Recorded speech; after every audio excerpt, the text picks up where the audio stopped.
नमस्कार. आज आपण हॉटेल टाईप कुरकुरीत भजी बनवणार आहोत. चला या बनवूया. आता मी 2-3 कांदे घेतलेले आहेत. आता एकदम पातळ-पातळ कांदे चिरायचे ते. मी आता कांदे चिरत आहे 2-3.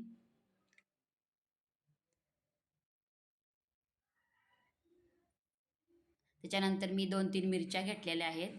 त्या मिरच्या पण एकदम बारीक-बारीक चिरायच्या. त्या भज्यामध्ये आपल्याला दाताखाली थोडेसे नॉर्मल लागली पाहिजे. त्यानंतर मी कोथिंबीर घेतलेली आहे स्वच्छ धुवून. ती पण बारीक-बारीक चिरून घ्यायची.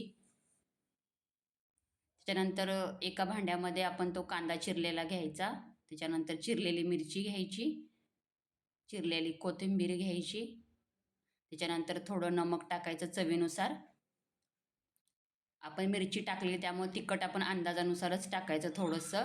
तुम्हाला तिखट जसं हवं असेल तसं तुम्ही टाकू शकता त्याच्यामध्ये. त्याच्यानंतर आपण जिरे धनिया पावडर थोडी टाकायची.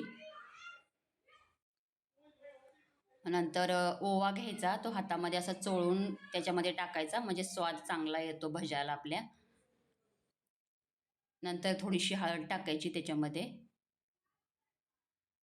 आणि ते मिश्रण एकत्र करून ठेवायचं अर्ध्या तासासाठी भिजत. त्याला झाकण ठेवून एकदम अर्ध्या तासासाठी भिजत ठेवायचं. नंतर अर्धा तास झालेला आहे बघा. नमकचं पाणी चांगलं सुटलेलं आहे. त्याच्यामध्ये आपण बेसन टाकायचं. जेवढे बेसन आपल्याला भज्यांना पाहिजे तेवढंच त्या कांद्यामध्ये भिजल तेवढंच टाकायचं. जास्त टाकायचं नाही आहे, नाहीतर आपली भजी कुरकुरी होणार नाही आहेत. आणि कमी पडत असेल तर थोडंसं पाणी टाकायचं त्याच्यामध्ये. आपण सोडा वापरत नाही आहे याच्यामध्ये. बिना सोड्याची मी भजी बनवते नेहमी. नंतर आपण गॅस ऑन करून त्याच्यावर कढई ठेवून तेल गरम करून भजी अशी सोडून द्यायची त्याच्यामध्ये आणि एकदम खरपूस भाजून काढायची. ती भजी एकदम कुरकुरी झाली पाहिजे तेलामध्ये भजी ती.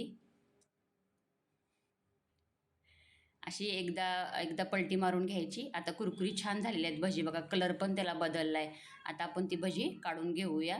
भजी आपले तयार झालेले आहेत आता. हे बघा किती मस्त कुरकुरी झालेत भजी.